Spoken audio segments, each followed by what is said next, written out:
siap, gitu. Jadi kalau dari Manado ketemu Minahasa, Minahasa Selatan baru ke. Siap, Pak. Terima kasih. Ya. Ya. Makasih ya, Pak. Siap, makasih ya, Pak. Mohon arahannya selalu ya. Jangan. Terima kasih. Siap. Selamat jalan, Bapak. Semoga lancar di minggu depan.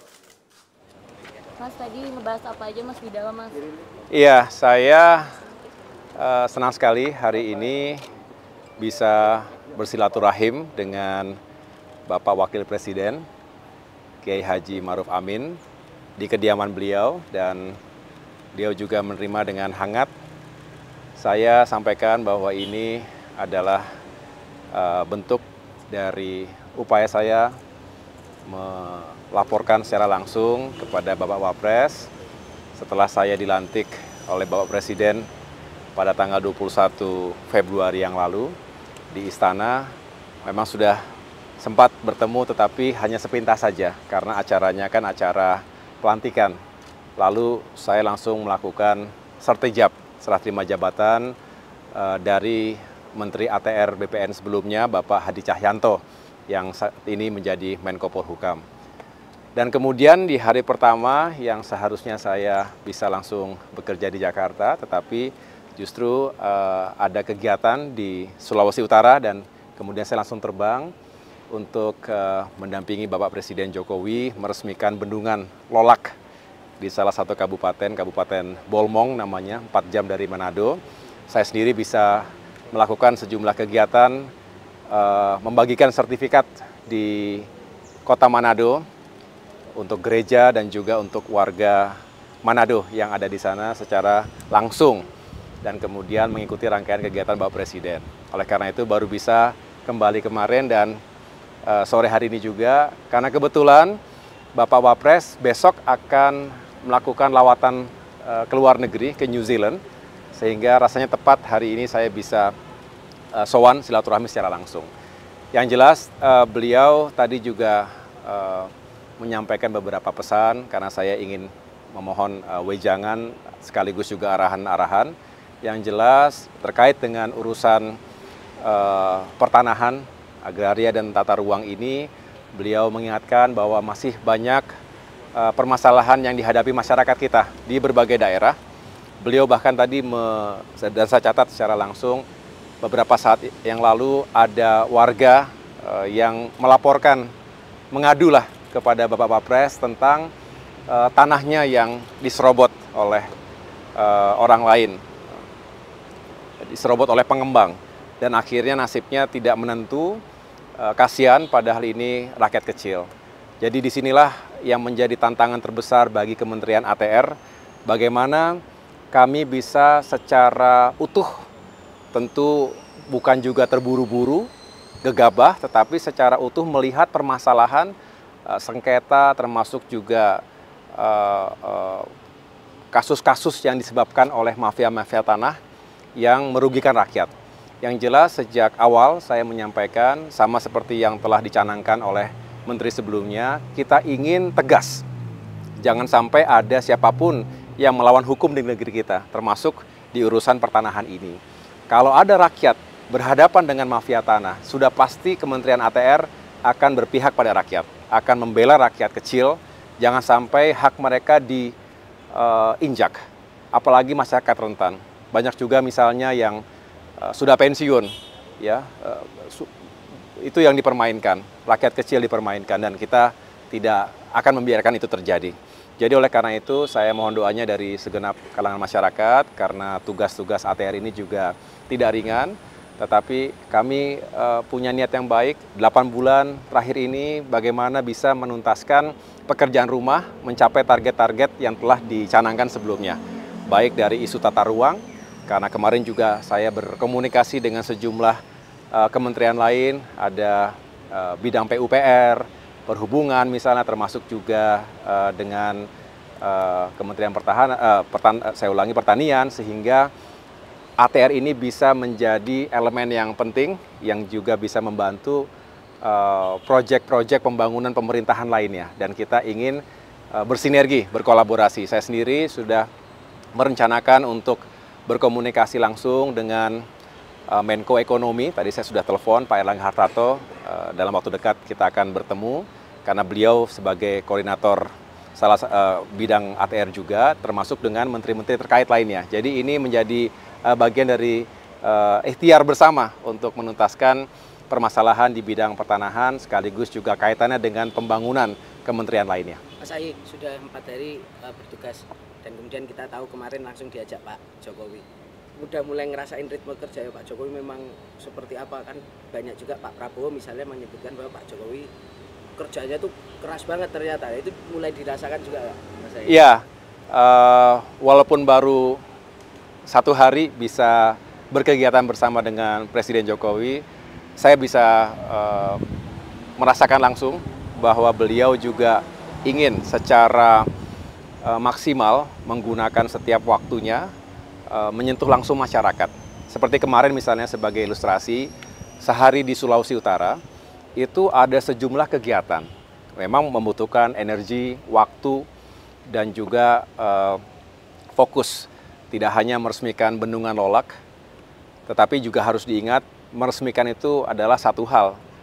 Hal yang jauh lebih kompleks dan besar adalah bagaimana itu semua diawali, mulai perencanaannya, persiapan, eksekusinya dengan berbagai permasalahan, 7-8 tahun baru bisa diresmikan. Jadi di balik peresmian pasti ada kerja besar. Itu harus kita apresiasi. Yang kedua, meresmikan jalan daerah. Lalu ada lagi bertemu dengan masyarakat, para pelaku UMKM di kabupaten yang lain. Jadi terbang naik helikopter di Bitung kemarin, kemudian juga memeriksa gudang Bulog yang ada di sana, sekaligus juga menyapa masyarakat. Jadi cukup banyak ragam kegiatan yang dilakukan dalam perjalanan 1 hari di sebuah provinsi. Belum lagi lawatan sebelumnya di Sulawesi Selatan dan lain-lain. Jadi saya bisa merasakan bahwa memang pemimpin, saya yakin Presiden Jokowi termasuk Bapak Prabowo Subianto jika insya Allah dilantik menjadi presiden, punya semangat yang sama.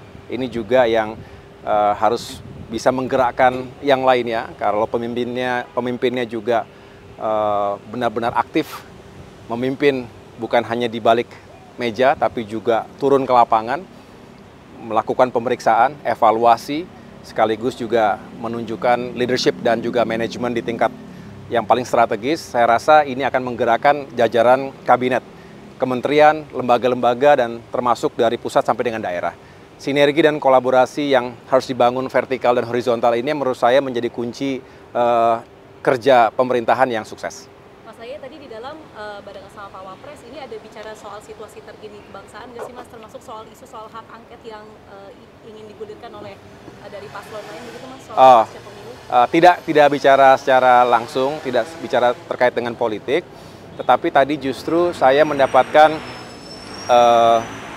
wejangan bahwa ada harapan besar dari Bapak Wakil Presiden kita. Beliau mengatakan, saya sebentar lagi berusia 81 tahun. Ada harapan besar bagi generasi penerus, ya kita semua ini, untuk bisa melanjutkan apa yang sudah baik, sekaligus juga terus melakukan evaluasi apa saja yang bisa kita terus tingkatkan dan sempurnakan.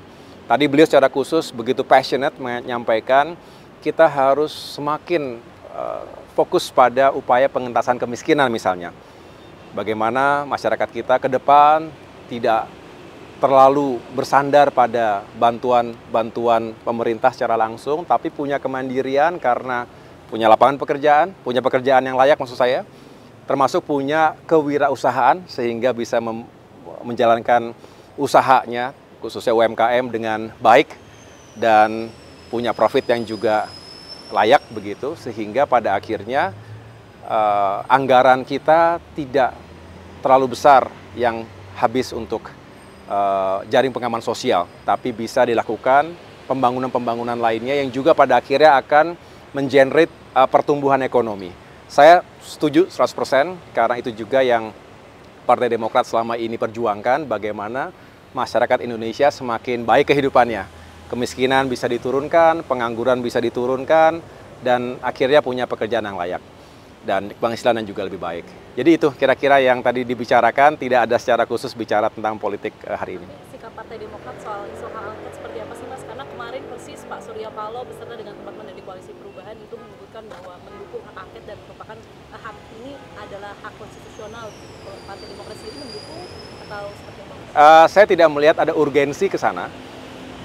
Bukan hanya karena Demokrat saat ini adalah bagian dari pemerintahan, tetapi juga saya melihat bahwa walaupun sekali kita menghormati, penghitungan masih berlangsung ya, bagaimanapun kita menunggu secara formal dan resmi oleh KPU, tetapi bisa dilihat secara rasional juga hasil penghitungan sementara terkait dengan Pilpres ini sudah menempatkan pasangan 02, Prabowo Gibran sebagai kandidat yang unggul dan jauh, unggulnya marginnya besar.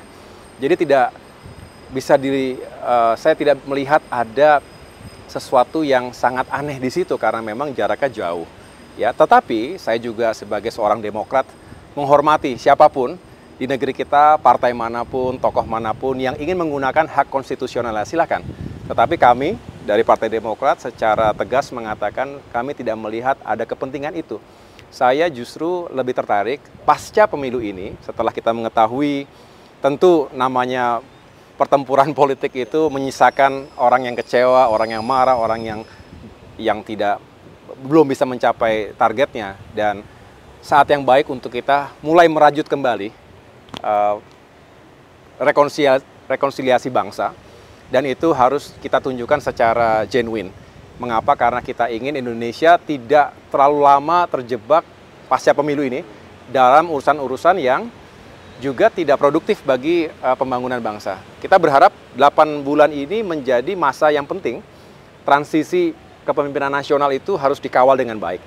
Justru Demokrat bersyukur karena bisa terlibat secara langsung dalam masa transisi ini.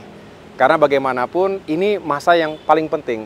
Saya tahu pasti Pak Presiden Jokowi telah mempersiapkan langkah-langkahnya sebelum nanti menyerahkan tongkat estafet tersebut kepada Bapak Prabowo insya Allah ya. Dan sebaliknya Bapak Prabowo juga punya niat yang baik untuk menyiapkan dari sekarang apa saja yang harus segera bisa dilakukan. Ingat, janji kampanye itu untuk ditunaikan. Dan ada hal-hal yang bisa segera kita capai. Ada quick wins yang harus kita juga tunjukkan kepada masyarakat. Tapi juga ada yang sifatnya lebih jangka panjang. Ini juga perlu kita jelaskan karena tidak semua bisa terjadi dalam 1 bulan, 2 bulan, bahkan 1 tahun pertama. Tetapi dengan semangat yang kuat, saya rasa transisi ini bisa berjalan dengan baik dan pada akhirnya setelah Pak Jokowi, Pak Prabowo siap untuk melanjutkan itu semuanya. Mas Ahy, terakhir untuk soal kemarin ngomong soal rekonsiliasi, kemarin Pak Surya Paloh dan Mas Anies mengucapkan selamat atas jabatan yang sudah diemban. Ini apakah ada tanggapan? Itu yang pertama. Yang kedua, kemudian ketika bicara soal rekonsiliasi, jika nantinya Pak Prabowo ingin menarik katakanlah teman-teman dari parpol koalisi perubahan, ini sikap Demokrat seperti apa? Apakah akan resistensi atau enggak sebenarnya, Mas? Ya, terima kasih kalau para sahabat ya menyampaikan apresiasi terkait pelantikan saya dan juga masuknya saya ke dalam kabinet. Menurut saya ini sebuah bagian dari itulah realitas demokrasi kita. Kadangkala kita bersama, kadangkala kita berbeda, tetapi tujuan kita sama. Insya Allah tujuan kita sama. Dan bagi saya ketika ada niatan untuk terjadi penggabungan atau perkuatan koalisi, tentunya sebagai Presiden yang terpilih Bapak Prabowo Subianto merupakan pemimpin koalisi Indonesia Maju. Saya menghormati betul apa yang beliau harapkan atau inginkan, tetapi saya juga senang karena Pak Prabowo itu selalu mengajak kita untuk bertukar pikiran, tidak yang langsung mengambil sesuatu yang strategis atau fait accompli, tidak demikian. Beliau selalu justru menyampaikan terus bagaimana pendapatnya. Nah, yang penting kita punya ruang itu, dan saya rasa kalau kita punya ruang itu, kita semua merasa terwakili, pikiran, juga aspirasinya. Yang selebihnya kita kembalikan kepada pemimpin kita, kepada Pak Prabowo. Dan itu yang seharusnya menjadi etika dalam membangun koalisi. Ada pemimpinnya, dan tentunya kalau dirasa ada keperluan untuk membangun atau memperkuat koalisi, ya sekali lagi kita serahkan kepada Pak Prabowo. Semalam Semalam Prabowo Subianto bertemu dengan Pak SBY di Cikeas. Nah, itu ada bicara soal itu, Mas Ahy? Nah, terus terang saya sendiri belum mendapatkan ceritanya. Jadi saya setelah ini ingin mendengar juga. Tetapi yang jelas ini kan selalu menjadi perbincangan apa pembicaraan antara Pak Prabowo dengan Pak SBY, termasuk yang di Pacitan ketika itu. Jadi yang kami syukuri adalah hubungan Pak Prabowo dengan Pak SBY ini seperti sahabat dan yang saling membutuhkan dalam arti ingin sahabatnya sukses. Jadi Pak Prabowo juga dengan niat yang baik ingin mendengarkan masukan-masukan dari Pak SBY. Pak SBY juga dengan niat yang baik ingin memberikan masukan termasuk pengalaman yang mungkin saja bermanfaat. Tetapi hubungan saling menghormati ini menurut saya sesuatu yang sangat baik. Ini harus menjadi model dalam hubungan antara tokoh bangsa. Jadi kalau antara tokoh bangsa membuka ruang dialog seperti ini, tidak harus selalu diselebrasi, tidak harus selalu di depan kamera, tetapi tertutup, terbatas, tapi benar-benar ada niat yang baik untuk saling memberikan support, saya pikir itu bagus sekali. Tapi terus terang saya tidak tahu secara pasti apa yang menjadi pembicaraan beliau berdua. Cukup ya? Makasih ya, makasih ya, thank you.